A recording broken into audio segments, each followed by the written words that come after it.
نن چې محترمو زمونږ کوم وظیفه ده انتهایی مجربه انتهایی د کمال ده. محترم مسلمانانو خویندرونو د رزق د سیوا کېدو، د مال او دولت د سیوا کېدو، د کاروبار د سیوا کېدو محترمو درې چابیانې دي. دغه درې چابیانې دغه درې قسمه وظایف تاسو کوئ انشاءالله العزیز. که رزق سیوا نشو نه زه مجرم، ځکه چې نبی کریم صلی الله علیه و آله وسلم دا کلمات محترمو دا ښودلي دي او د دواړو جهانو سردار مبارک چې یو عمل وښیي انشاءالله العزیز هغې به ډېر زیات برکت وي. که تاسو کې هم څوک داسې وي چې هغوی رزق نه وي، کوشش کوئ چې یاره رزق دا سیوا کړي، نه سیوا کېږي همدا درې چابیانې ننوالی او ځان له رزق دا سیوا کوي. دغه رنګې د چا دولت پکار وي د هغې لپاره هم دا وظیفه انتهایي مجربه. دغه رنګ محترمو د دې سره سره چا کاروبار نه وي، نوکري نه وي، الله پاک بوله ښه کاروبار او ښه ځای کې نوکري ورکړي. دغه رنګې محترمو د رشتې لپاره هم کولی شي. دغه رنګې ورسره ستاسو حاجت دی د هغې لپاره هم انتهایي مجرب.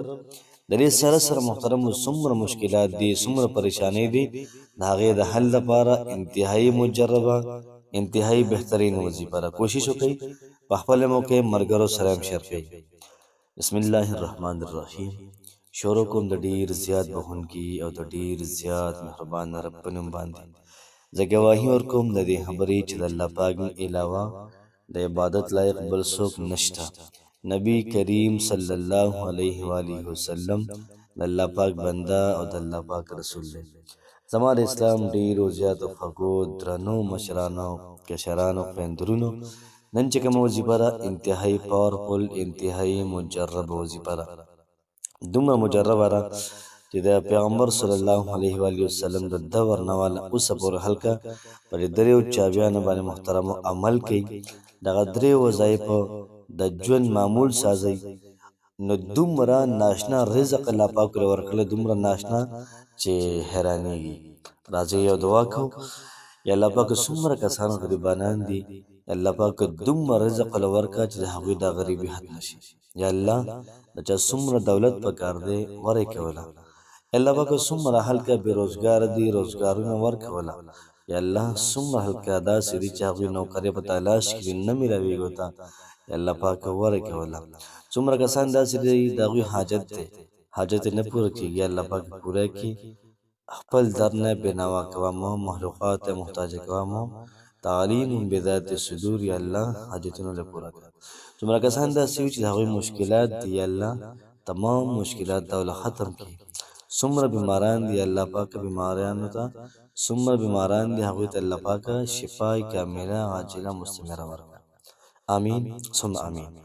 محترم مسلمانانو درې چابیانې دي د دولت دپاره، حاجت دپاره، مشکل ختمولو دپاره.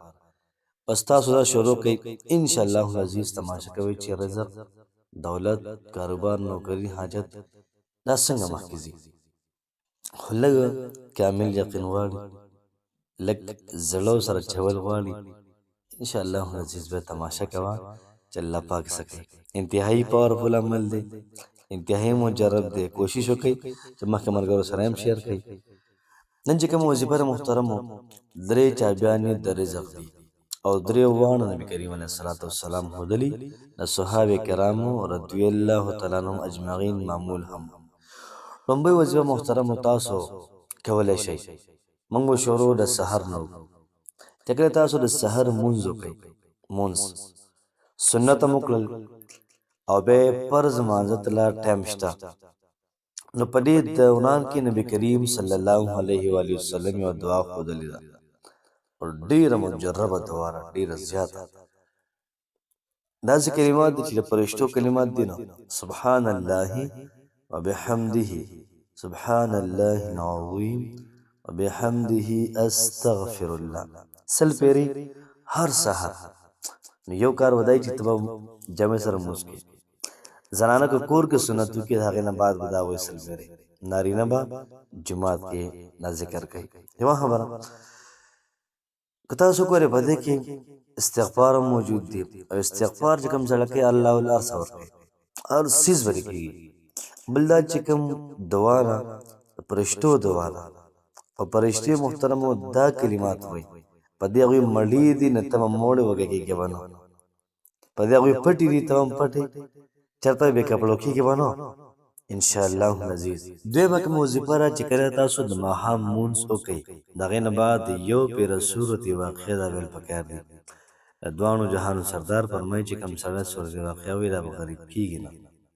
د پیغمبر علیه السلام قول کې شک نشته دی یار شروع کوئ که نه سورت واقعه هر ماښام مانځه نه بعد د تاسو شروع کوئ. انس صاحب د جای ویلي څنګه چې له ستا خو ډېرې زیاتې لوریانې دي که بل صحابي نو ستا دوی له څه پرېښي دي هغه ورته ویلې ما دوی ته سورت واقعه پرېښې نه ده یار ما ته سورت واقعه پرېښې ده وایي که دوی سورت واقعه وایي نو دوی به غریبانان کېږي نه دوی به بغیر د خوراک نه وده کېږي نه بې کپړو کېږي نو سورت واقعه زور شته دی. او درېیمه کومه دعا ده تاسو به سکرین باندې ښکاري دغه دعا محترمه دا شروع کړئ او محترمه درېیمه چابي اللهم یا غنی یا حمید یا مبدئ یا معید یا رحیم یا ودود اغنني بحلالك عن حرامك وبطاعتك عن معصيتك وبفضلك عما سواك. درېیمه چابي شوله کوشش وکړئ محترمو دغه لومړی چې کومه وظیفه وه د سحر د لمانځه نه بعد سل پیرې او د ماښام د لمانځه نه بعد سورت واقعه یوه پیره او دا کلمات 3 پیرې وایي روزانه انشاءالله العزیز. تاسو به تنګی هم نو یو قسم نه ستاسو معمول ساز شي ډېره زیاته اسانه او ډېره زیاته ناشنا وظیفه ده انشاءالله العزیز. الله پاک به ستاسو هر قسمه کار محترمه په دې باندې کوي. الله پاک مو خوشحاله آباد ساته. السلام علیکم ورحمة الله وبرکاته.